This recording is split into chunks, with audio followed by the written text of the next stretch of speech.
Hello and welcome to Fraggle Talk Classic, the unofficial Fraggle Rock podcast brought to you by toughpigs.com. My name is Beth, and I am rewatching for the millionth time. My name is Julia, and I'm rewatching for the first time in 10 years. My name is Adam, and I'm realizing I should start writing the jokes about watching for the first time before we start recording. Be handy. Be a good idea. And we have a guest. What? What? Who's that? Hi, I'm Grant Harding, an old friend from the Tough Pigs Forum. Hi, Grant. Yay! Yay! Hi, Grant. Welcome. Nice to see you guys. Oh, come on, don't undersell yourself. You do a little bit more than that. Just hang out in the forums. Well, yeah, the forums are a bit of a ghost town these days, but yeah, no, I can get into my Fraggle connections if you'd like. Yeah, absolutely. Please do. Yeah, tell us about your history with the Muppets and puppetry. Yeah, so no, I'm a member of the original Fraggle generation, man. I was born in Canada in 1984, so I watched it when it aired on CBC in its original run. Wow. And it was my gateway to the Muppets and puppets, and I'm a puppeteer now, although not professionally. Nice. And I still love it. In fact, last summer I went on a research trip to the University of Toronto Rare Books Library, and I sorted through the Dennis Lee and David Young archives, and I found some really cool stuff that I can hopefully share soon, but I can't tell you what it is yet. Oh! Okay. Whoa. Are you able to share the stuff that you told me about that is like what's currently up on Muppet Wiki? Yes, the stuff that is up on Muppet Wiki. So I found some scripts for unproduced episodes of Fraggle Rock. Whoa. Ooh. And you can kind of, a lot of them you can kind of tell why they weren't produced because they're not great. But yeah, there's some really neat ideas in there. Some ideas that I think they should revisit in Back to the Rock, in fact. Anyway, there's a Muppet Wiki page about that I created called Unproduced Fraggle Rock Episodes. Awesome. And there's more cool stuff coming. I'm just in talks with the people involved, finding out what I can share. That's so great. That's awesome. It made me Rad. so happy. Cool. Shall we dive into the episode? Yeah. Please. So, today we're talking about episode 18 of season 1, The Minstrels, which originally aired on May 9th, 1983, written by Jocelyn Stevenson and directed by Jim Henson. Yay. Hey. We know that guy. I've heard of him. He does stuff. Makes a lot of sense that he would be directing this one. Yeah. Did he direct the Convincing John episode, too? I think he did. That would also Could be wrong. make a lot of sense. He'd be very much around for those episodes. So, the first episode that Convincing John was in was directed by Jim Henson, but the next two that Convincing John comes back for, which we have not seen yet, were directed by George Bloomfield. Good to know. There's a wonderful quote in the Brian J. Jones biography of Jim, where he makes the observation that just as splitting the Dark Crystal split the Urskex into the Skeksis and the Mystics, so Fraggle Rock split Jim Henson into the fast-talking salesman and the musical Zen master. Two sides of his personality. Oh, They really that's are amazing. polar opposite characters. But both very much the essence of Jim Henson, too. Oh, yeah. Just in different ways. Yeah. Oh, that's cool. Oh, that's a good quote. Thank you for that. So we start off with Doc driving me up a wall, even more so than usual. He's making a doorbell out of all of the worst sounds. He had to get an early start on this doorbell, like waking Sprocket up first thing in the morning with all of these sounds. Mm-hmm. So he's building this it's not quite a Rube Goldberg machine because there aren't multiple steps, but he's strung together a bunch of what has he got at the beginning? Has he got pots and pans yet at the start? It's like a Cronenberg triangle. I don't know what that means. Cronenberg is made more popular by the Cronenberg Rick and Morty episode, is a dude who made a bunch of like wild, crazy monsters that like have all sorts of parts just sort of mishmashed onto each other. He's a movie director. Yeah. Okay.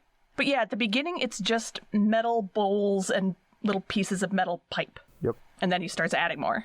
All up on strings throughout the workshop. Mm-hmm. I did write the note, living with Doc is like living with a toddler. Just like a parent getting Yeah. woken up by their toddler at 5 a.m, banging pots and pans together, going, look what I made. Oh, buddy. And Sprocket very much feels like a long-suffering parent in this episode. Although, could you imagine living with a toddler and having to get that toddler to feed you because you didn't have thumbs? That's like an episode of The Twilight Zone. That's purgatory. Mm-hmm. Good God. So yeah, Doc has made what is going to become an even more monstrosity of a doorbell, but he gets Sprocket up from being asleep and wants Sprocket to go outside to pull the string to ring the doorbell. I like it when Doc is saying, "I can't stand the racket people make when they knock on doors," and at that very moment he's drilling into a metal can, making an ungodly noise. Mm-hmm. Oh yeah, that was good. There's this nice little moment, Doc says to ring the doorbell with dignity and style, and he does this gesture and goes back inside, and then he blows his hand on his nails and buffs them on his shirt. Yeah, Sprocket does it just like Doc did it, and I was like, oh, that's a nice little puppetry moment, just mimicry. That made me happy. Yeah. I was just gonna say, so it rings, and then he gets so distracted that he leaves Sprocket out there, and he has one line. There's one thing that Doc does in this whole episode that I'm like, okay, I agree with you. He goes, "It could do with a little more bass." I'm like, yeah, dude, dubstep doorbell, make it happen. Always more bass. Can you imagine rolling up to somebody's house, pressing the doorbell, and as soon as it goes, it just... In our friend group, yes, I could imagine that. Heck yeah. One of the kids I tutor, got his family's smart doorbell set up with the Wilhelm scream, and it made me so happy. Amazing. Oh, Lord. Amazing. So I definitely tried to make a doorbell like this as a kid. This was one of 3 episodes I had on tape in early childhood. That was the first set of commercial VHS tape. And this was one of them, so I watched it a lot. Mm-hmm. And I tried to do this. How successful was your doorbell? I mean, I didn't nearly go to these lengths. I didn't have Doc's technical know-how. That's fair. And I also had, parents who were going to put a limit on okay, well, maybe not too elaborate. Oh, yeah, the intelligent people in your house had thumbs. Yeah. Makes a difference. That's what we should all aspire to. Thumbs? Yeah. Yep. Hey, we're doing great. I could use more thumbs, though. Koala me. Anyways, so we cut to the Fraggles, and there's this really lovely establishing shot that I kind of want to talk about for a second. Mm-hmm. It's, one of the standard cave establishing shots, and there's the greens and purples, and there's little fluffs and the things, and there's a doozer just kind of putting along. Yeah. And no scenes in the world building, right? We're including the doozers and the establishing shots, but B, what a great way to remind us that no, this is how the Fraggles see the doozers. They're just sort of local fauna that just kind of do their thing. Mm-hmm. They're just there. They're just there, like deer or bugs. Yeah. This slow montage of the Fraggles all waking up. So they're all gradually waking up and hearing this beautiful music. Mm-hmm. Yeah. And this montage really takes its time. Mm-hmm. Yeah. Mm-hmm. And in fact, they really take their time a lot in this episode. The pacing is very serene. It's very nice. Mm-hmm. Excellent adjective. Man, I would not have been able to find the right... Thank you. Oh, well, I didn't come up with it on the fly. I wrote this isn't from my notes, but... Leonardo da Vinci didn't just sit down and improv the Mona. You get points for the cool thing you did.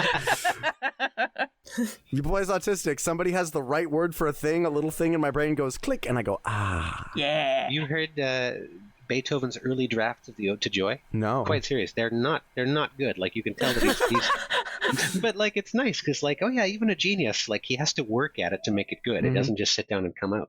Oh yeah, I've read the early draft of Ender's Game, and it is mid at best.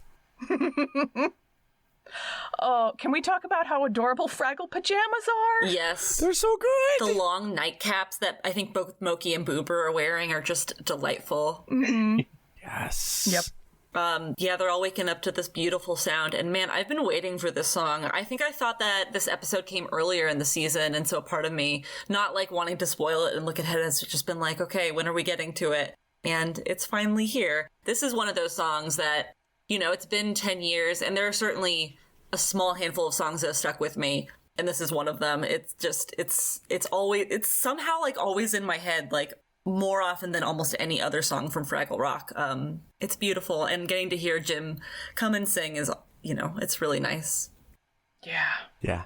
Yeah, it's a wonderful song. So when I was a kid, I don't think I had any Fraggle Rock on VHS. So I'm not sure how much I was able to watch it after its first airing. And so there was like a gap in between like early childhood and late childhood that didn't have Fraggle Rock in it. And so when I was able to watch it again in later childhood, I'm not sure how old I was. I think like middle school, maybe even early high school. And I finally got my hands on a VHS, and I had this vague sense that this episode had this like eerie quality to it, and maybe even scary.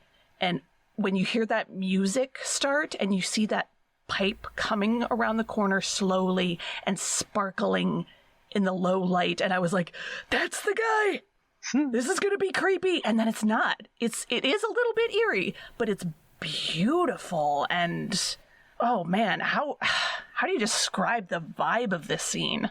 It definitely is slightly eerie. Like, it's not, you and the Fraggles on the screen don't fully understand what it's about. Mm-hmm. You know, what exactly is happening here.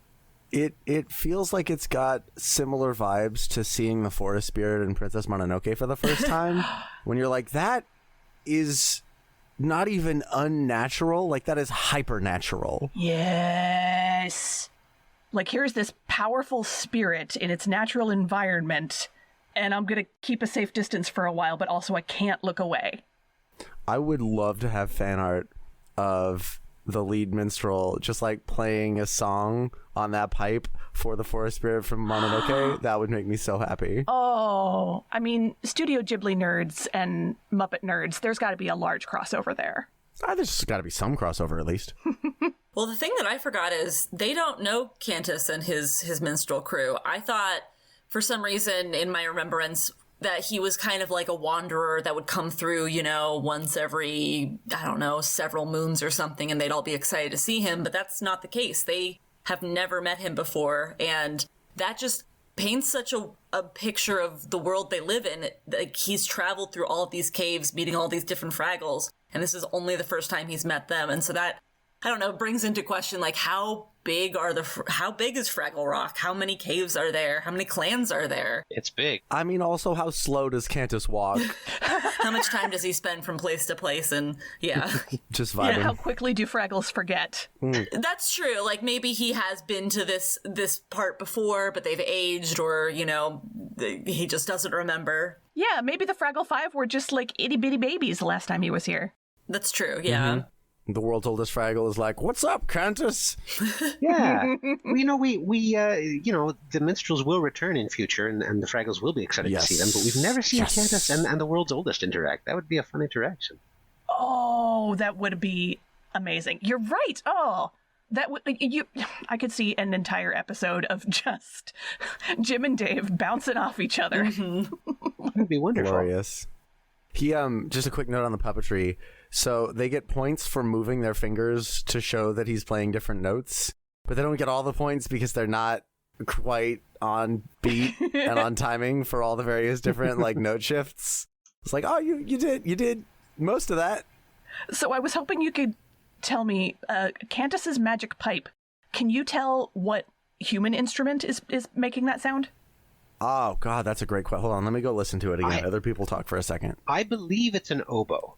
I was gonna guess an oboe, but I also am not good at telling the difference between different instruments. Yeah. My sound card is in use right now. I actually can't listen to that. I'm sorry. I thought oboe or clarinet. I don't know the difference between the two well enough. I used to play the clarinet, and I used to play this song on the clarinet, but I can tell that it's not a clarinet. Okay. Oh, okay. Fascinating. Then we will say oboe until we hear otherwise. Yeah, I don't know enough about what an English horn sounds like to tell the difference. There's a reeded instrument that's like, I think we've had one of them in this show actually, that's like got a weird flower at the end. The shorm or charm or maybe, I don't know. I could be wrong. Yeah, Moki was playing one. Oh yeah. Regardless, it's a really cool instrument. Can I also just appreciate that this is basically just like Dr. Teeth and Floyd Pepper? Like, this is just Dr. Teeth and Floyd Pepper just like chatting. Yeah. So, okay, the rest of the minstrels, Cantus is the main one, of course, played by Jim Henson. Brio, played by Terry Angus, plays cymbals, is the one who appears to be a more traditional-looking Fraggle, little green buddy. And look at her face. She's so happy to be dinging those cymbals. She's so cute. I love Brio. And then Murray played by Steve Whitmire, is the shaggy guy, the Floyd Pepper.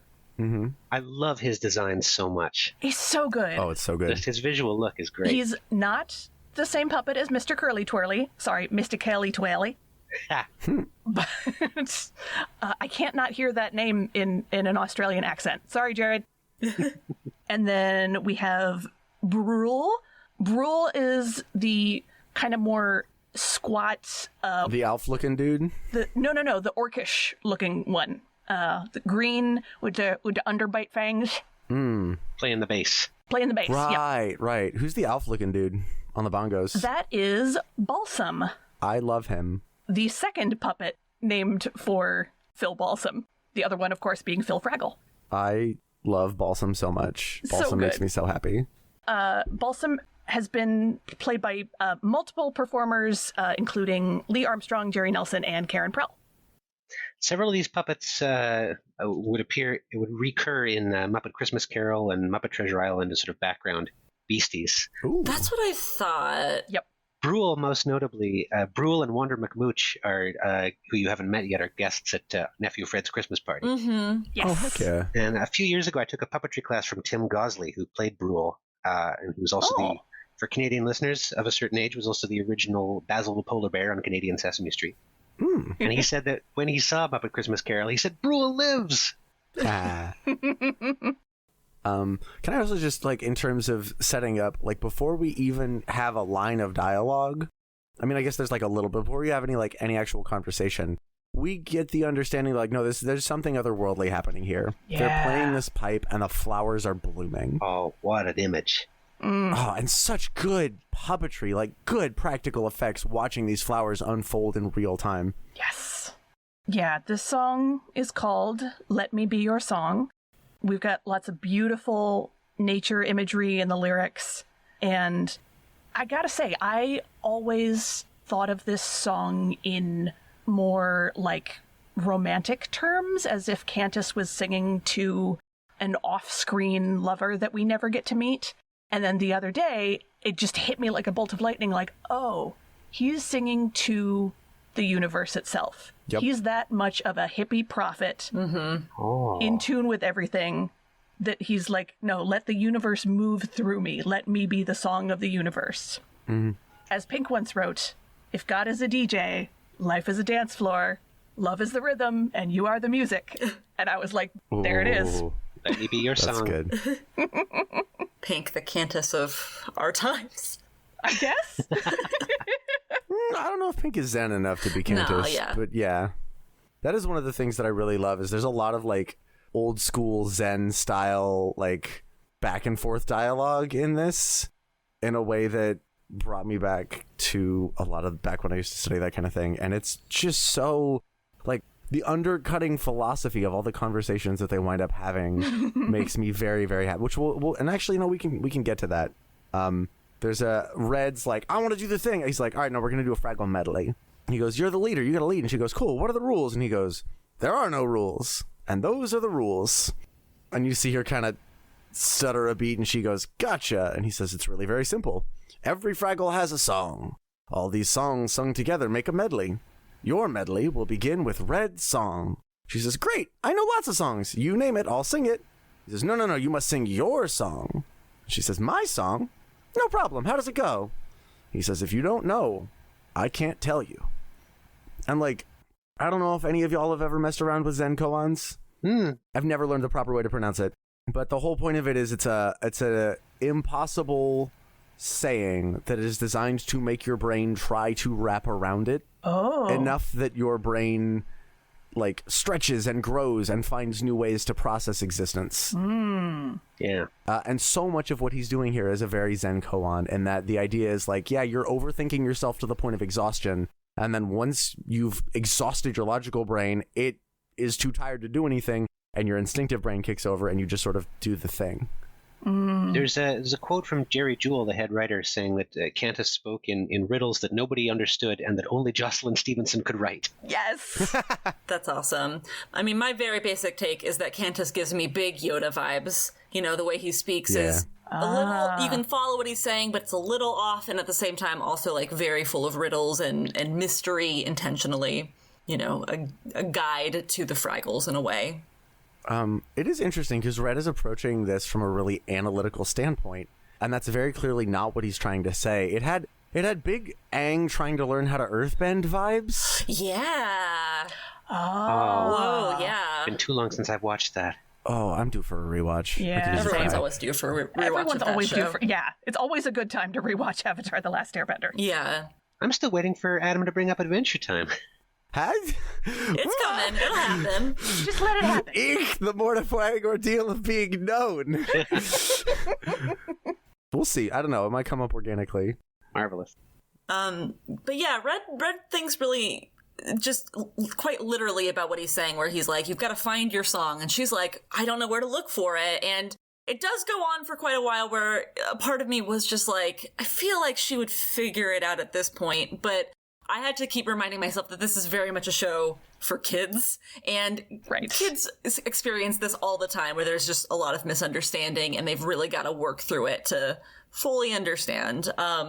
And it makes sense that they would choose Red for this, right? She's all about rules for games, and she's really like, I don't know, just like a stubborn force, and she knows the things. She's very confident. And so putting her in this situation where she's like, great, I'm great at rules, I'm great at games, and then suddenly she's entirely out of her element, it fits her character really well, and it also fits everyone else well, that they would be able to access this level of, reaching into their inner thoughts and being able to come up with their song a lot more easily than Red, and it not coming as easily for her.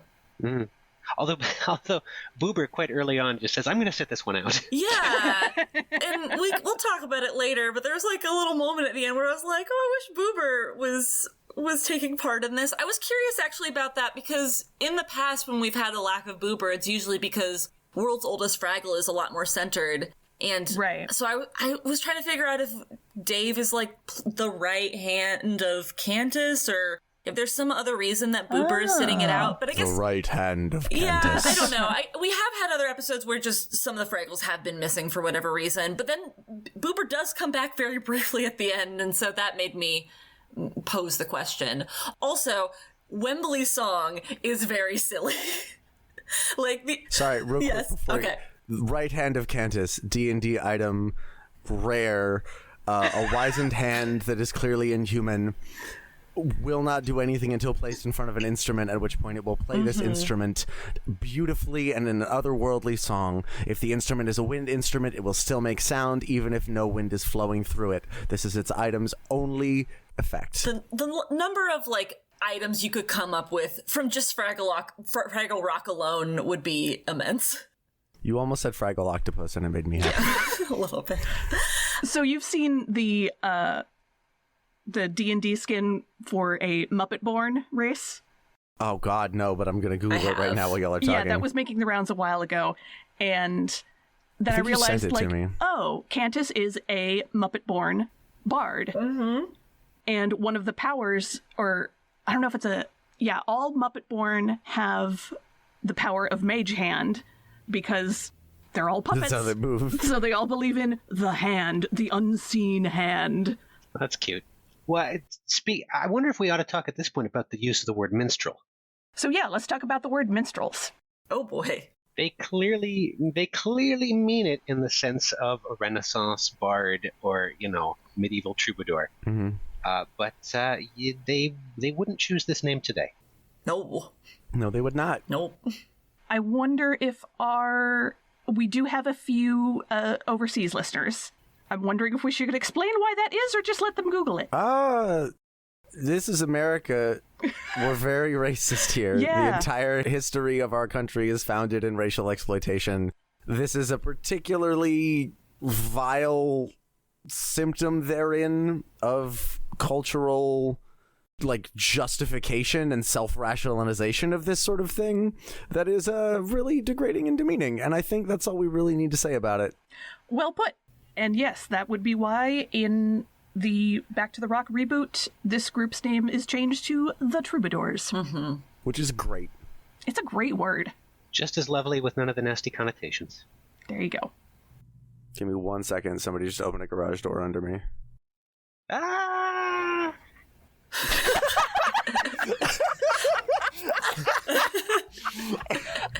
I said that, and Grant just screamed, and on the video, just like fell down and backwards, just no hesitation. Oh, wow.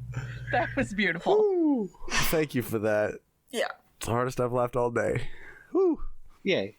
Oh, where even were we? Well, I wanna call attention to a wonderful joke where Cantus is talking about his magic pipe, and he says it was made especially for me many, many, many days ago. Yeah, I like that. By a mysterious and invisible what? I don't know. It was so mysterious and invisible.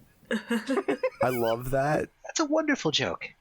Well, I also love that he goes, it was many, many days ago. Like, not years, just like a month and a half. I don't know if this is the first time that we hear Fraggles refer to time in days, like many, many days ago, or like that's almost a million squintillion days ago. Yeah, that's come up before. Yeah, it's definitely not going to be the last time either. Mm-hmm. Again, another point towards Fraggles having a short collective memory. It really reminds me of the Bo Burnham poem. It's one of my favorites of his. It's 2 lines. It's you're incomparable, like a.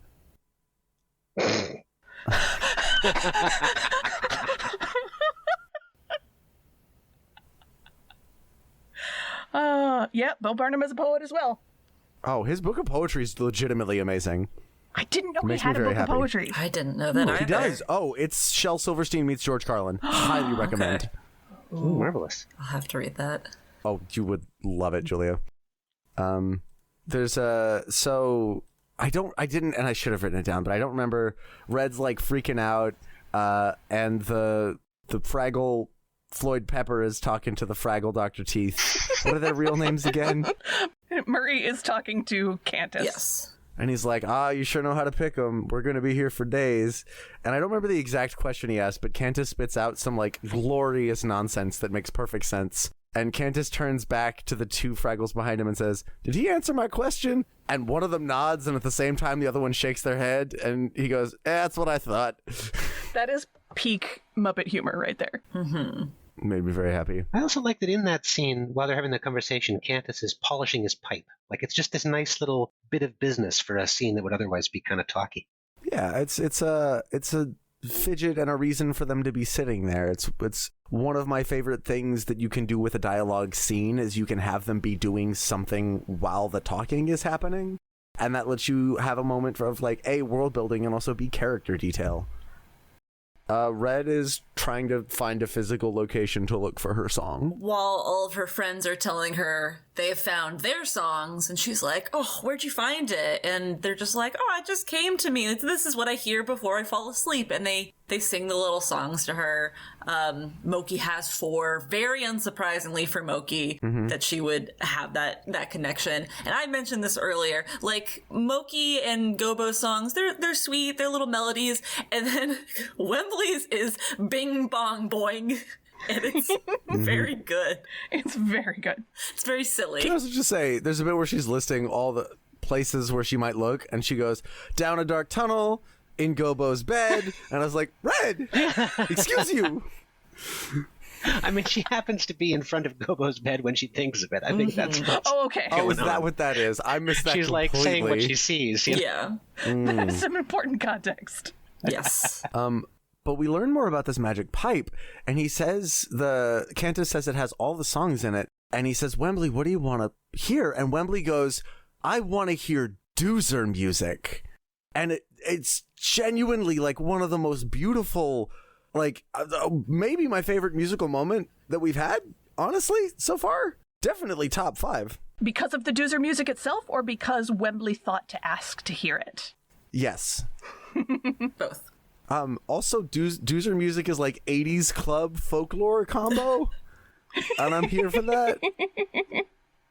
You know, you're not. Yeah, that is what it sounds like. And all the doozers go, they're playing our song, boys, and I'm just like, oh, ha ha ha ha ha ha. And Fraggle Rock is such an example of value added children's television, because in that shot of the doozers, Boober is there in the background, and he hears the doozers pipe up, and he turns and looks, and then just kind of shakes his head and goes back to what he was doing. I missed that completely. Like, they didn't have to do that. but they did it. They put in the extra effort. It's such a lovely thing. No seams in the world building. There it is. So Red decides she's going to steal the pipe because obviously her song is literally in the pipe. Yep, that's the only way she's going to find it. Can I actually? This was reminding me of one of my favorite. It's not technically a Zen koan, but it's one of those that is like a really good spiritual metaphor that I feel like is really poignant. Can I just read this real quick? Shoot. Cantus would love that. Go for it. Imagine you are in the driver's seat of a car.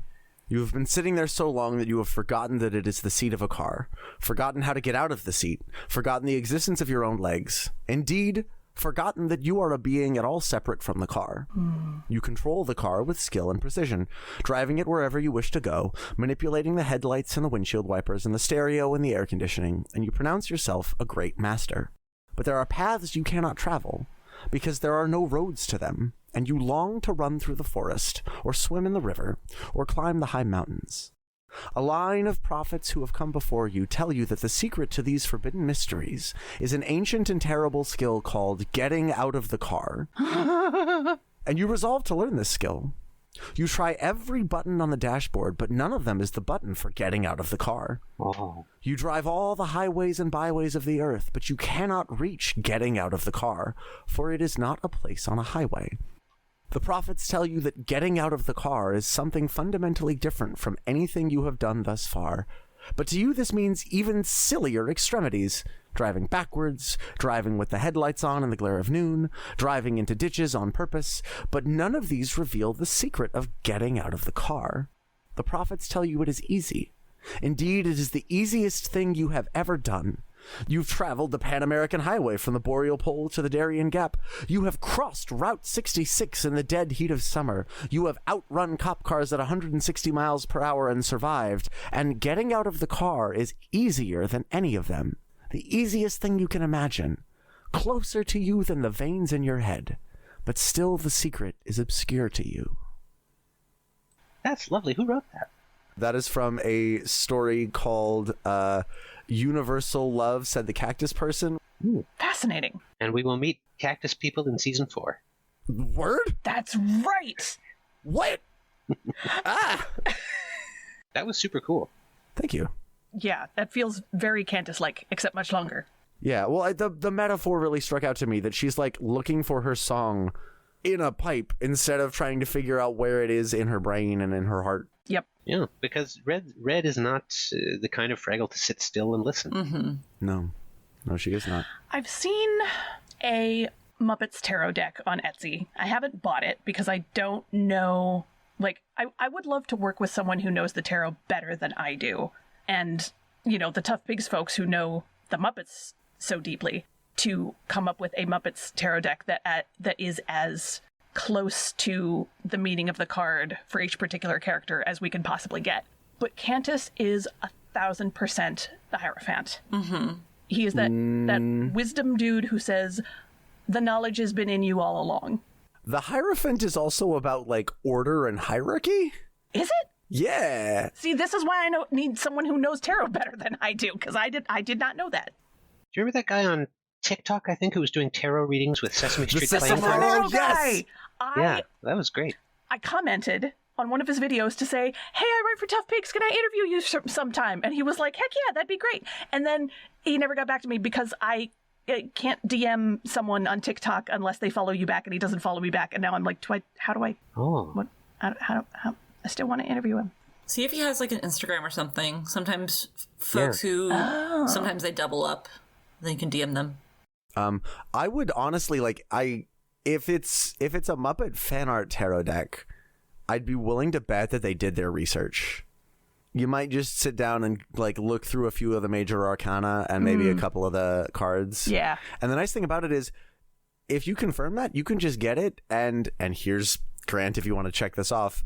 The only tarot deck I have is an Adventure Time tarot deck. And every single character has been matched to the meaning. And as someone who doesn't necessarily know the tarot as well as I might like, I just Google what the meanings are, and then I filter that through my understanding of the character. Ooh. I love that. Very nice. Have you watched Fiona and Cake yet? Oh my god. Okay. Yes. Okay. And we don't have the time, but I have thoughts and opinions, and I loved most of it. Okay, so Red tries to steal the pipe. Yeah, well, she says to Cantus even like, "Oh, can I hear my song in the pipe? It must be in there." And he says, "No, a song must never be played in order to be heard." I wrote that down, actually. I love that line. Mm-hmm. And once again, she's like, "What?" Like, Yeah. There's like 3 or 4 different ways you can take that, and I love all of them. Wait. Elaborate on that. So a song must never be played in order to be heard. If you want to hear it, you can't have somebody else play it first. You need to hear the song within you before you hear it outside of the world. Right. 1. 2, a song must never be played in order to be heard. You're not playing the song for the attention that playing it gets you. You're playing the song to honor the song and express it and express yourself. Excellent. very nice. And then I have a third one, but it's not quite coherent yet. Your choice whether to share the incoherent one or not. I'm gonna. So, I'll get there, or I won't. It's something about like not having ever played a song. Like if there's songs that don't exist yet, mm-hmm. the only way to hear them is if they don't exist. If there's a song that hasn't been written yet, the only way to hear it is for it to not have been written yet. Otherwise, you're hearing somebody else's song. It doesn't quite hold together as well as the other two. No, it's like, Paul McCartney waking up with the tune to Yesterday stuck in his head, and he was going around asking everyone, what is this song? Where have I heard this before? And everyone was like, I've never heard that. And eventually he said, well, I must have wrote it. And then he wrote Yesterday. But yeah. Anyways, Red decides she's going to steal the pipe. And it drags her into the Gorg's garden, and we get a variant of one of our themes that I never thought I'd get. Because we get to see Junior up in the upper window, and then they just yeet the Junior suit. They just yeet the Junior suit down. They just throw it down the whole ladder. It's so good. So when Junior is up in the tower being the night watchman, he's a large hand puppet in that shot. Mm-hmm. Yeah. Yeah, they hadn't had a Junior hand puppet up to this point. I read on Muppet Wiki we're going to see that a couple more times where it's going to be obviously a hand puppet as opposed to the full body, like the mechanism on someone's head. Yeah, he falls down the stairs. It's wonderful. It's very good physical comedy. And we get the return of Junior's baggy radish pajamas. Yeah! Yes. Which we saw a couple episodes ago, and this time I did notice the little butt flap in it. It made me laugh. Mm-hmm. He wakes up. The pipe is magically dragging Red and Moki, and it's dragging them out to the Gorg's garden. And in the middle of the night, Cantus wakes up and he goes, "Pipe, be still!" And the pipe stops and marks Red's hand, and then they have to run away. And there's this great scene with Junior trying to bash them with a club, and Red dodge rolling out of the way. And all I could think was Dark Souls. And he says, "Come on, Fraggle, I want to see you dance," as he's trying to smash them. Yeah, like a villain from a Western movie. Yeah, shooting at the feet, but this time, just a big old club coming down from the sky. So they drop it, they run back. Red's hand is marked, which I'm a little confused. That felt a little... I guess it's like a way for the pipe to say who stole it? I don't know. Yeah, it's interesting because this episode feels like it has a bigger message, but it does kind of become a, hey, kids, don't steal episode. Like, that's the minor theme. Yeah, a little bit. A little bit, yeah. We do, after this, cut back to Doc's workshop, where the doorbell has grown immensely. Mm-hmm. So much that when, Sprocket sneezes, the whole thing, is set off. A really great design work for the folks building the sets. Yes. And you can tell they had so much fun with it. Mm-hmm. Oh, yeah. When we get the wonderful joke, Sprocket, you moved. No? Well, then why is the doorbell ringing? Oh, someone's at the door. And I was like, because in a previous episode, Doc is given a petition. At first I was like, is Doc getting another petition? But instead it's Traveling Matt's postcard, which went to Schimmelfinny's house for some reason or another. And we get Doc reading the postcard, which I believe this is the first time we have had someone who isn't Gobo giving us the postcard, right? Yeah. Yeah. It's cool. I don't know if this is going to be a regular occurrence. I'm sure it probably will happen again, but yeah, it was like a nice little surprise. Yeah, it'll happen a few more times. And we get the Matt meeting a bunch of mannequins and doing the art of meditation, and is chucked out by an employee at the end of the segment.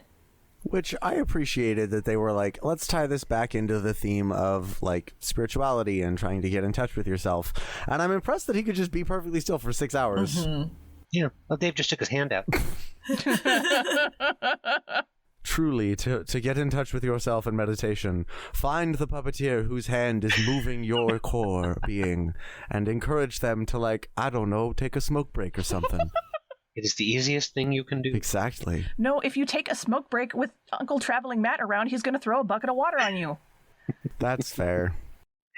I wish I knew what the location was of that. It's probably some mall in Toronto that doesn't exist anymore. Yeah, probably. We've seen a number of segments in malls at this point. Mm-hmm. So I wonder if they just got filming rights for a mall for a day or two and just shot a bunch of these there. So for our Gen Z listeners and our Gen Alpha listeners, malls are basically, they used to have Amazon, but like IRL. It was a whole bunch of chain shops, and I can stop this joke, right? You all know what malls are. I just needed to comment that we're old and it's a cultural touchstone that has aged poorly. Yeah. And sometimes they had beautiful fountains. They did. They had, you'd like a nice mall fountain. Mm-hmm. That was the best part. So, there's a whole rigmarole scene where he's like, we can't do anything. Somebody stole my pipe. Mm-hmm. Gotta get my pipe back. Can't do anything. And Cantus also has the mark on his hand. He says, whoever took it will have this mark. Yeah, it's like an example. There's a great line where when he shows them the hand, he says, this mark is the magic pipe's way of saying, mm-mm, and shakes his head. This is very funny. Yeah, that made me happy. And I don't know how they did that glowing hand mark. Like, it can't be a video effect because it tracks on the Fraggle's hands when they move around, and they CGI couldn't do that yet. Just put a little LED in there. They didn't have LEDs. Wait, what's an LED? Yeah. This is 1983. I didn't even think about it. I guess I thought that it was done in post-production, but who knows? I don't know. I mean, put a little bulb in there. Listen, this is 1983. All of their microphones, all of their headset microphones are wired. That's true. I mean, you can put a little battery-operated bulb in there. They had those. That's true. They're like a specific shape, though, aren't they? And just the mark? don't leave it in there for very long, otherwise the puppet will catch fire. Ugh, that would be quite the blooper. Terrifying. Anyway. Well, at this point, Red owns up to it. There's a moment where Moki is like asking the questions of, what if this person didn't mean to steal and they were doing it for other reasons? And so then kind of Moki doesn't, she doesn't get goaded, but she does kind of start to suggest that she's the one that maybe took it, in that moment, then, you know, Red feels overwhelmed and she admits and shows her hand that she was the one that took the pipe. Shows her hand. Yeah. Quite literally. Yes. And then they have to go retrieve the pipe from the Gorg's garden. Which, it seems like they're about to get attacked by the Gorg, and then Cantus is like, nah, pipe, play Gorg music. And we get Gorg music, and Junior just stops and dances. He just starts going. It's wonderful. That's how powerful music is. Junior Gorg dancing is the best thing about Fraggle Rock. Oh, I love Junior Gorg dancing. It's up there. Yep. It is interesting because one of the things that I'm realizing with this episode that this show is similar to Adventure Time is that, like, in both of these worlds, MP3 players and computers don't exist. Records don't exist. There's no record players. So music is this, like, rare, ephemeral thing. There's no standardized music. Yeah. In these cultures. Yeah. I read a quote ages ago, I couldn't tell you where, about how because of this, like, this is a really weird time in human history, and that we sing a lot less than we used to. Because if we want to hear music, we can just listen to music. Right. But before this, if you wanted to hear music, you had to sing. You had to make music. There was a lot more singing going on. Interesting. Because that's how you teach a song to someone else. You don't press play, you start singing. And they sing with you. I mean, especially if you're a Fraggle. Oh, yeah. They return from the Gorg's garden, and Wembley has his hand to his ear in the wrong direction. Just a cute little joke. Like, he hears them coming, and he's like, "What? Oh no, they're over here." That made me happy. So she's like, I don't know where my song is. I don't know where my song is. I can't play this. I don't know where my song is. And he goes, no, you got to stop and listen.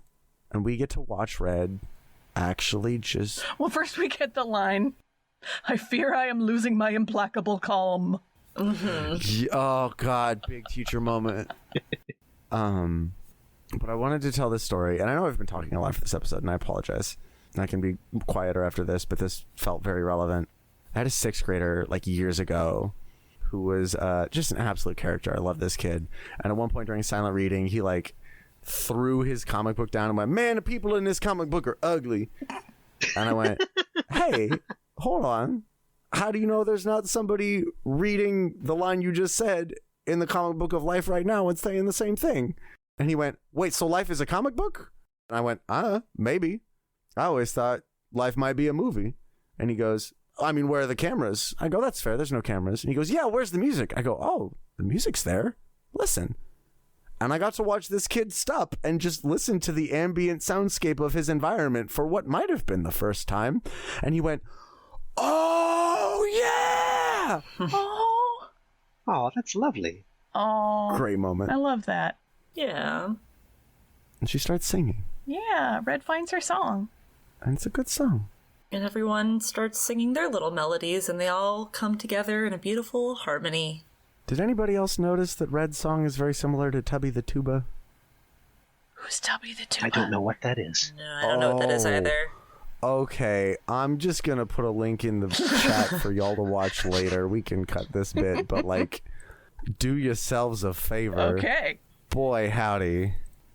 Well, I mentioned earlier about Boober. Like, so at the end of this episode, when they're all singing their little harmonies, Boober kind of sticks his head out and is watching them. And I had a moment where I was like, oh, this is sad. I really wish Boober would join in. And he kind of does. He starts singing his own little tiny melody, but he's still off in the corner. And it feels, I don't know, it feels so strange because we've seen so many moments of growth with him and his friends. And this feels like something that would have maybe happened in an earlier episode, potentially. I don't know. It feels, to me, it was so weird that he wouldn't come and then join in with everybody. But he is also very much himself, and he's very bold about knowing who he is. And so maybe he, we have seen him in the past say, like, we just watched Marooned and things that he likes to keep a secret. And so I guess maybe that's a reference back to that, where he wants to keep the fact that he does enjoy this stuff a secret from everybody else. I don't know. Like, I couldn't tell. It was strange, but also felt purposeful. Did anybody else have thoughts about Boober in this episode? I have always wondered about that because, like you said, normally when Boober's not present, it's because Dave is doing another major character. Mm-hmm. And this one, I was just like, maybe Dave Goelz was sick that week.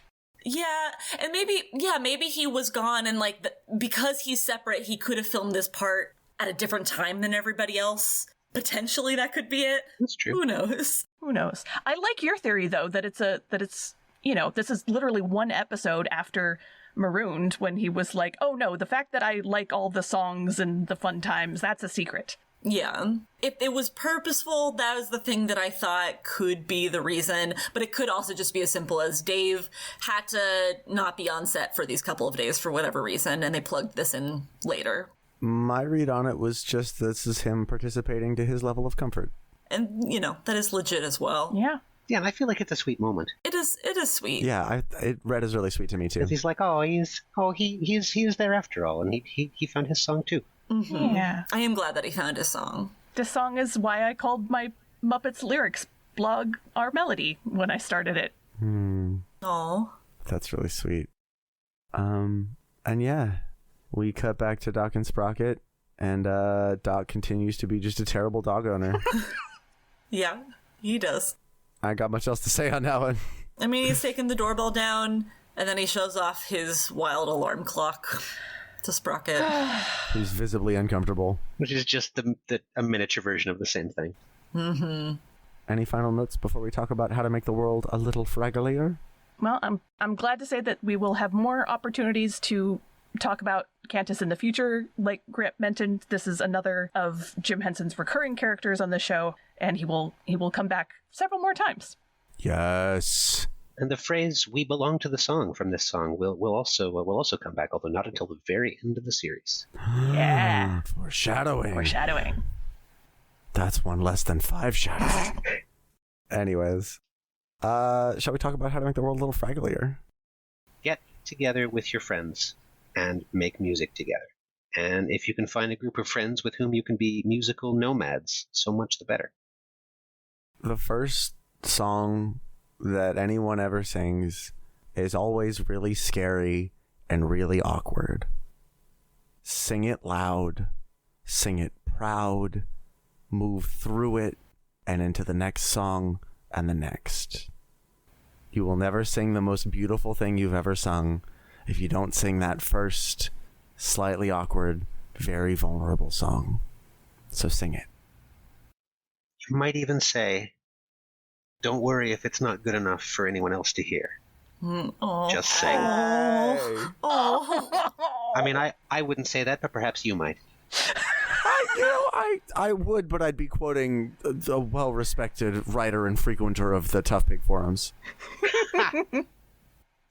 I will say that Home Depot and a lot of other places sell very good and pleasant sounding doorbells. You can always go and get one there and make everybody happy, and not make your own, and drive your dog up the wall. We can't do the Fraggle medley without all the Fraggles. Even Boober. Even if you're just hanging out in the background, you gotta add your voice too. That's lovely. Nice. Okay. Oh yeah, was there any international version? International versions. So in the UK version, Sprocket thinks he has musical talent, but the captain begs to differ. That's all it says about the main plot. I wish these were available to watch somewhere so we could watch the international versions. Uncle Traveling Matt is horrified at the sight of a Scotsman playing a bagpipe. I mean, aren't we all? Oh, that's right. He thinks he's strangling some poor creature, I think. I love bagpipes. I will not tolerate bagpipe slander. Okay, that's fair. I have to be in the right mood for bagpipes, and they have to be played well. If there's just a lone bagpiper when I wasn't expecting one, unless it's the Unipiper. Is that like the Unabomber's cousin who got into music? I saw that fool at Rose City Comic Con last weekend. I'll bet you did. No, 2 weekends ago, whenever it happened. Just doing his thing. Adam, do you not know about the Unipiper? Unipiper is a figure here in Portland that's been around, I believe, for like a decade now. He's been around for a while. He rides around on a unicycle all around Portland, playing a bagpipe, and often has like a Darth Vader helmet or a Gandalf or just some kind of nerdy head fixture. And he is very well known and beloved in the city. That's amazing. I appreciate this man. I believe people will like hire him for events, and also sometimes he will just show up to things. That's a great cryptid. I appreciate this cryptid. Right? Seeing him in the wild is a joy, which I have several times at this point. Yeah. Hold on one sec. The German version, the scenes with Doc and Sprocket are nearly identical to the Canadian version. Uncle Matt's postcard is different. Matt tries to bond with a herd of cows and speak their language. Good for him. Of course I've heard of cows. Oh, Grant, thank you so much for joining us today. Oh, it's my pleasure.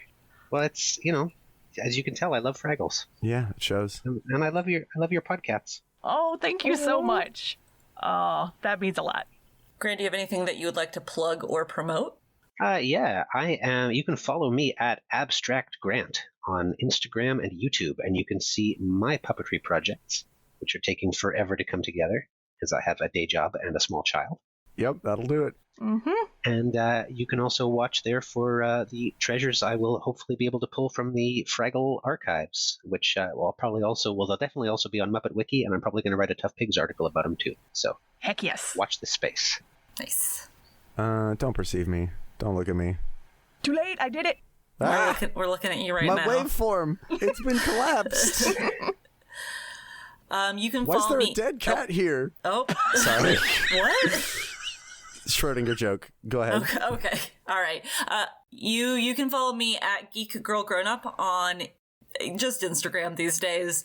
JuliaGaskell.com if you happen to like poetry, and I am occasionally on Tough Pigs writing something usually related to Gonzo.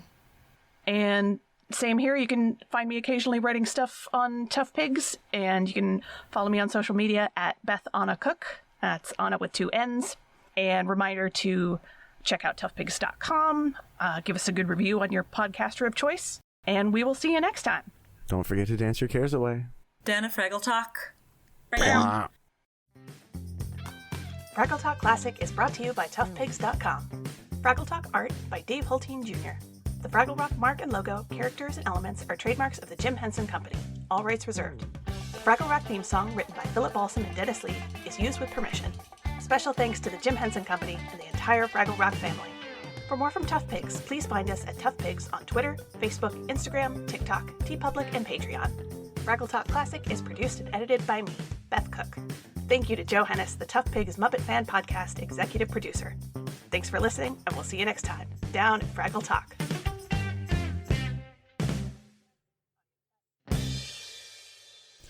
Ooh. Nope, that's too All much. right. Speaking at a normal volume. Oh, we're good. Speaking Okay. at a louder volume.